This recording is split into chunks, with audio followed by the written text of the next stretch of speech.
Assalamualaikum warahmatullahi wabarakatuh. Kali ini kita akan mempelajari tema 4, berbagai pekerjaan, subtema 3, pekerjaan orang tuaku, pembelajaran 1. Tahukah kamu seorang pendongeng? Pendongeng adalah orang yang menyampaikan dongeng kepada orang lain. Mendongeng adalah pekerjaan orang tua Sani, temanku. Apa pekerjaan orang tuamu? Mendengarkan dongeng sangat menyenangkan. Indonesia kaya akan dongeng. Banyak di antaranya yang didongengkan. Adakah pendongeng di sekitarmu? Nah, di sini ada bacaan dongeng. Mari kita baca. Tupai dan ikan gabus. Dulu kala, hiduplah seorang sahabat di daerah Kalimantan Barat. Mereka adalah seekor tupai dan seekor ikan gabus. Setiap hari mereka melakukan kegiatan bersama, mencari makan, bermain, bahkan mengunjungi tempat-tempat baru selalu dilakukan bersama. Suatu hari, tupai tidak melihat gabus sahabatnya. Ia mencarinya ke tempat biasa gabus tinggal. Saat bertemu, tupai sangat kaget. Gabus terlihat lesu. Ternyata ia sedang sakit. Tupai sangat sedih. Ia menawarkan makanan untuk sahabatnya. Namun gabus tidak selera makan. Gabus hanya menginginkan satu jenis makanan yang diyakininya dapat menyembuhkan penyakitnya. Tupai berjanji akan mencari demi sahabatnya itu ya. Setelah gabus mengatakan makanan yang dapat menyembuhkan penyakitnya, tupai sangat kaget. Ia harus mencari hati ikan hiu. Ikan hiu sangat ganas. Tidak terfikir olehnya ia bisa mendapatkannya. Namun, tupai bertekad untuk mendapatkannya. Ia ingin sahabatnya sembuh. Tupai kemudian melompat dari satu pohon kelapa ke pohon kelapa lainnya yang dekat dengan tepi pantai. Saat menemukannya, ia melubangi satu kelapa dan membiarkan airnya habis. Kemudian, sang tupai masuk ke dalam kelapa. Angin kencang membuat kelapa jatuh ke pantai dan ikan hiu memakannya. Di dalam perut ikan, tupai kemudian keluar dari kelapa dan menggigit hati ikan hiu. Ikan hiu tersebut mencoba bertahan sampai kehabisan tenaga. Ombak besar membawa ikan hiu ke tepi pantai. Saat itulah tupai keluar dari mulut ikan hiu dan membawa hati ikan sampai kepada sahabatnya. Sampai di tempat ikan gabus, tupai kemudian memberikan hati ikan hiu untuk dimakannya. Beberapa hari kemudian, tupai melihat sahabatnya segar kembali. Betapa senangnya tupai melihat ikan gabus sehat seperti sedia kala. Berdasarkan cerita tersebut, temukan unsur-unsur cerita yang ada dan tuliskan pada kolom berikut. Nah, di sini saya akan membantu ya teman-teman. Kalian kan belum pernah mengisi kolom-kolom ini, maka saya akan memberi contohnya. Judul, tupai dan ikan gabus, tokohnya tupai, gabus, dan ikan hiu. Lalu sifat-sifat tokoh. Nah, sifat tupai itu setia kawan. Dia mau mencarikan hati ikan hiu. Lalu ikan gabus itu sifatnya jujur. Lalu ikan hiu itu pada cerita tadi sifatnya adalah ganas ya. Lalu tempat kejadiannya di daerah Kalimantan Barat. Awal cerita ikan gabus sakit dan butuh obat. Akhir cerita ikan gabus sehat setelah makan hati ikan hiu. Menurut saya pesan moralnya adalah kita harus menolong kawan kita yang membutuhkan pertolongan. Semua membutuhkan pengorbanan dan keberanian. Nah, itulah pesan moralnya. Bagaimana pendapatmu tentang cerita tersebut? Hal baik apa yang bisa kamu pelajari dari cerita tersebut? Nah, untuk halaman 97 ini tugas kalian. Ini tugas 1. Silahkan kalian kerjakan ya.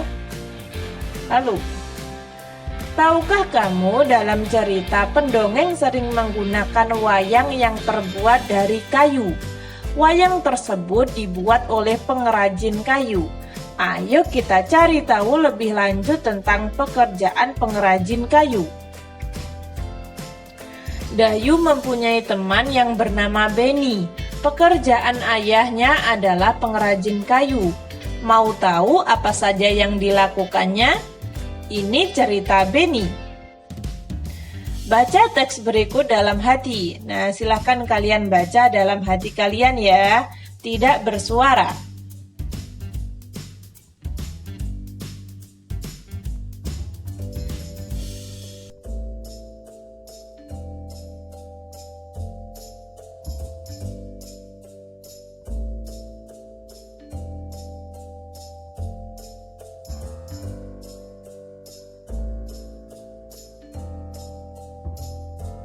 Nah, sudahkah kalian membaca?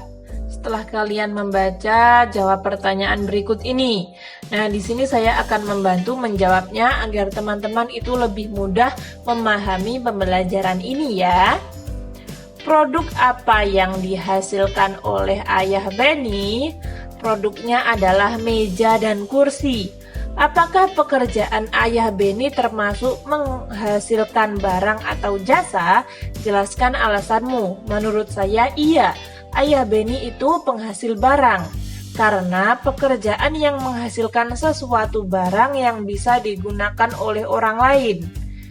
Lalu, ingat ya teman-teman, kita kemarin sudah sempat mempelajari tentang barang dan jasa pada halaman 57. Ketika teman-teman lupa, silahkan kalian buka kembali halaman 57. Pengertian pekerjaan yang menghasilkan barang atau jasa. Lalu, apa saja yang harus dikerjakan oleh pengrajin kayu? Yaitu membeli kayu, memotongnya, membentuk menjadi kursi, menghaluskan, lalu mengecatnya. Itulah pekerjaan seorang pengrajin kayu. Diskusikan hasil dengan temanmu. Adakah pengrajin di sekitarmu? Tulislah tentang pengrajin tersebut dengan membuat produk yang dihasilkan, sumber daya alam yang dipakai, jenis pekerjaan yang dilibatkan, manfaat terhadap masyarakat sekitar. Nah, ini adalah tugas kalian. Silahkan kalian mengerjakan ini ya. Ini adalah tugas 2. Ketika teman-teman merasa kesulitan, kalian bisa tanya saya atau tanya guru kalian masing-masing. Sumber daya alam yang digunakan oleh ayahku adalah kayu. Dari manakah kayu berasal? Apakah kayu tersebut dapat diperbarui? Nah, berikut adalah proses pengolahan kayu menjadi meja dan kursi. Pohon di hutan, lalu setelah itu menebang pohon, setelah itu kayu diangkut ke kota, lalu pengrajin kayu membuat meja, kursi dan lain sebagainya, lalu ditaruh pada toko mebel. Toko mebel dibeli oleh seorang pembeli. Nah, seperti itu alurnya ya. Jelaskan proses yang terjadi sehingga meja dan kursi bisa sampai di rumahmu. Nah, untuk ini adalah tugas kalian. Silahkan kalian kerjakan ya. Nomor 1, 2, dan 3. Ayahku mendapat kayu untuk bahan baku mebel dari hutan. Salah satu hutan di Indonesia yang sering diambil pohonnya adalah hutan di Kalimantan. Dahulu, hutan Kalimantan sangat lebat dan merupakan paru-paru dunia atau penghasil oksigen. Akan tetapi, kini pohon-pohonnya semakin berkurang. Sering sekali karena kebakaran hutan. Nah, ini adalah gambarnya ya teman-teman. Berkurangnya hutan Kalimantan tahun 1950 sampai 2005 dan proyeksi terhadap tahun 2020.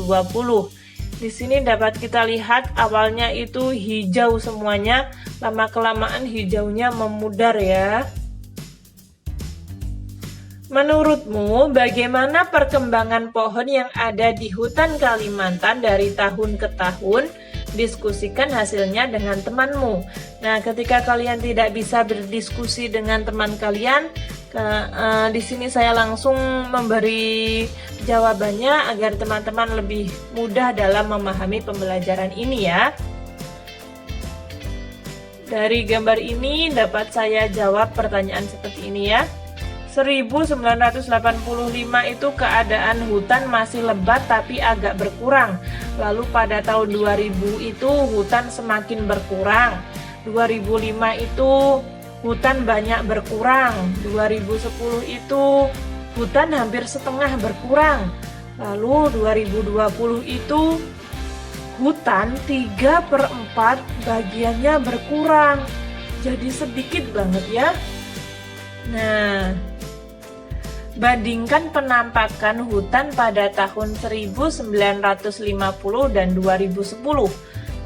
Pada tahun 1950 itu, hampir seluruh wilayah Kalimantan tertutupi hutan.